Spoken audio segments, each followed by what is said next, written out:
This is a topic I've been thinking about, especially with regards to recent events and popular discourse surrounding militaries and military equipment in general. I think there's a strong conception in the media and popular understanding of military equipment when it comes to the idea of obsolescence that is too focused on equipment and the machine itself rather than actual doctrine and purpose. Essentially, a question of ability versus role. And we shouldn't be necessarily asking whether military technology is obsolete, but rather whether the role and purpose it serves itself is out of date. A popular example would be whether the tank is dead, right? The obsolescence of the tank itself. And this is something that's been done to death ever since the tank itself was entered the battlefield in World War One. So much of the popular understanding and argument behind the obsolescence of the tank is with regards to its vulnerabilities. So anti-tank guided missiles, attack helicopters, and how these have killed the tank because of the increasing vulnerability of tanks to be easily destroyed by weapons that are very cheap, for example, man-portable munitions. I feel like this misses the point entirely. Instead of asking whether the tank is vulnerable to battlefield threats, we should be asking whether anything can do the job of the tank better, and in fact, whether the tank's role itself is needed at all.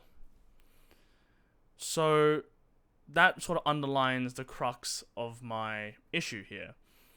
We spend a lot of time thinking in the popular discourse about whether a piece of technology or hardware is obsolete without considering its purpose and role. So what it actually does and what it's actually meant to accomplish. We focus on a line of thinking that's inspired a lot through, I would say, a game's perspective. Using X to defeat Y without considering what Y actually provides. So this essentially underpins much of, as I said, the tank is dead argument in that ATGMs, attack helicopters, these all can destroy tanks, of course, and that's why the tank is obsolete. Before I want to sort of dissect why this sort of line of thinking is not necessarily the best way to go about, I want to talk about what is doctrine itself first.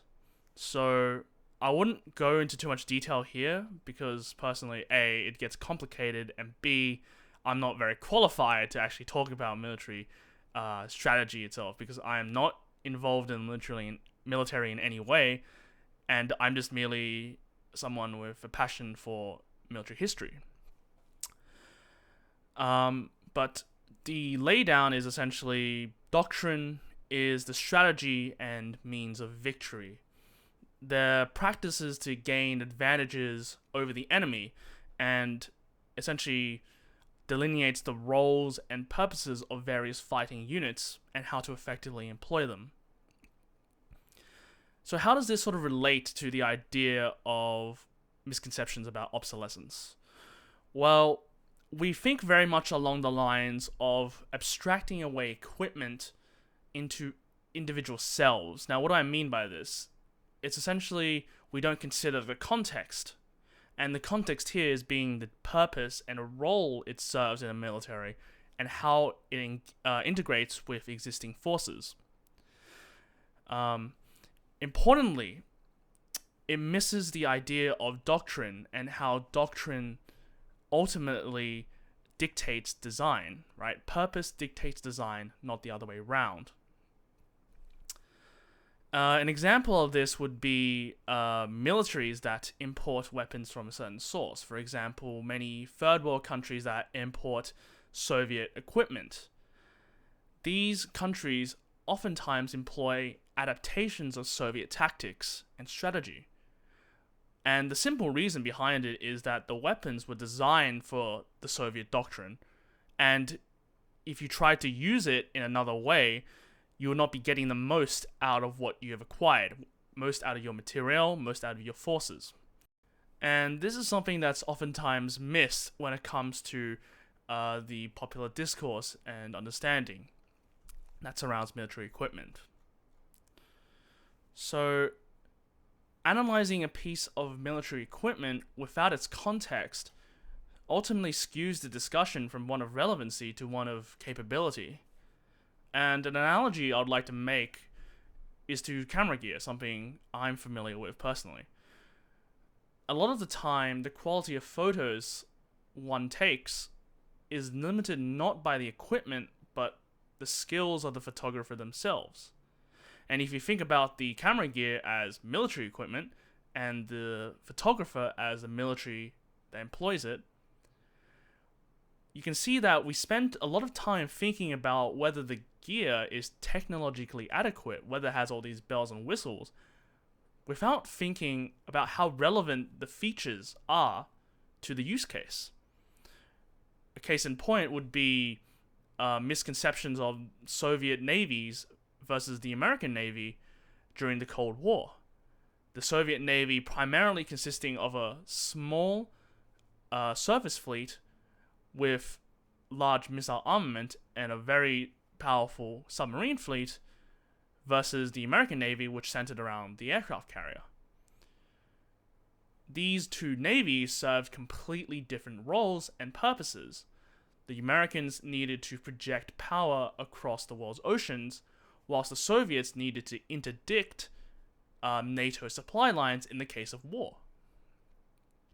And what this sort of leads back to is that a capability unused is ultimately a capability wasted.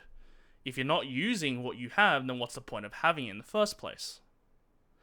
And so, when it comes to military technology, the advancements and vulnerabilities of military equipment misses the mark when it comes to how obsolete or technologically relevant it is, because that's not what militaries are actually looking for. Militaries are looking for how they can employ them in certain roles, certain purposes.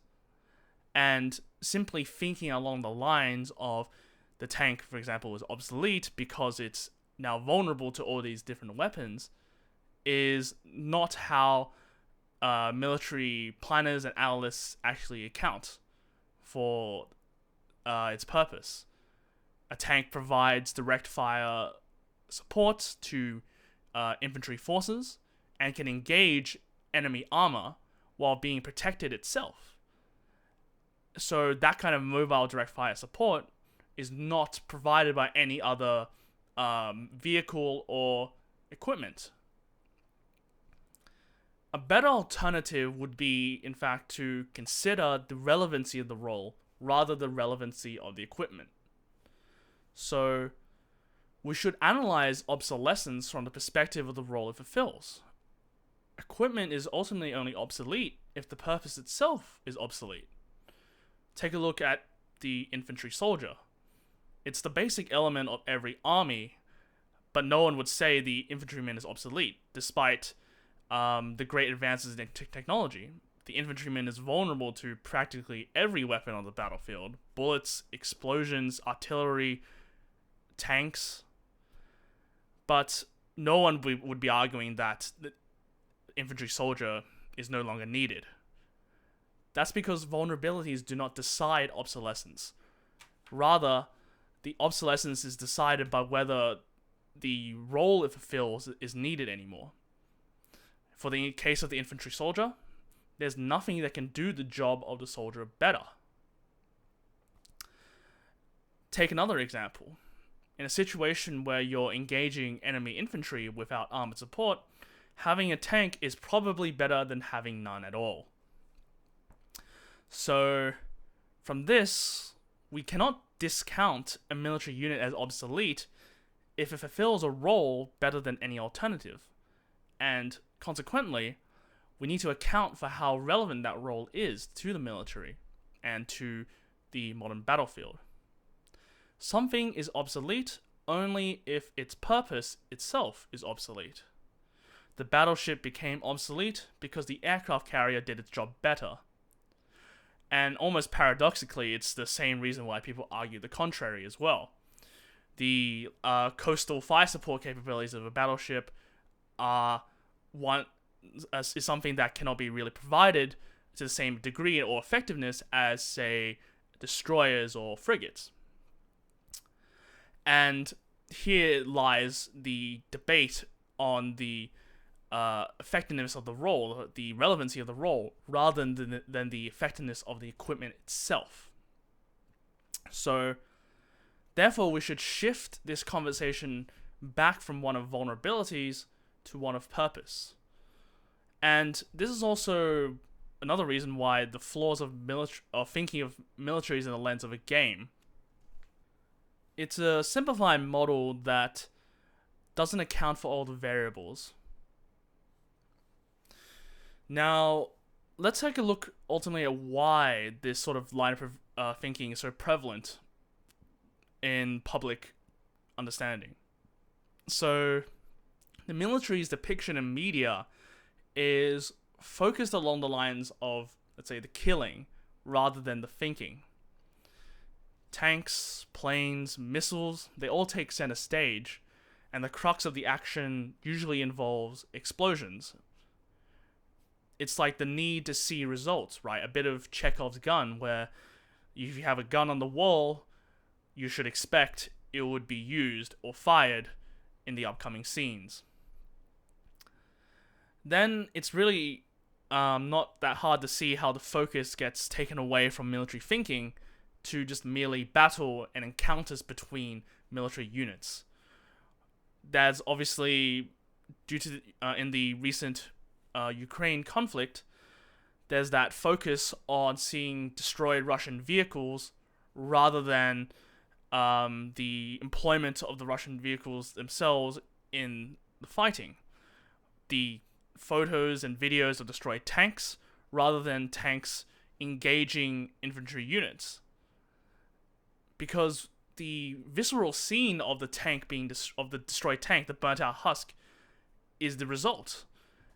It's what people gravitate their attention towards because they can make up conclusions instantly. And that's why that sort of line of thinking gets really propagated. It's easier to digest, it's easier to understand, and it's simply quicker to distribute. Ultimately, the takeaway from this is that militaries are extremely complex structures that are built to accomplish a variety of tasks dictated by doctrine, strategy, and also tactics. This is reflected in the equipment they use and procure. So we see that obsolescence is not rooted in vulnerability of individual weapons or gear, but the thinking behind them. That sort of concludes what I have to say for today. If you have anything to add or critique, feel free to leave it down in the comments below. I'd love to hear it. And I'm sort of just testing this format and seeing how it goes, and I might make some more videos like this in the future. But ultimately, thank you guys for watching, and take care.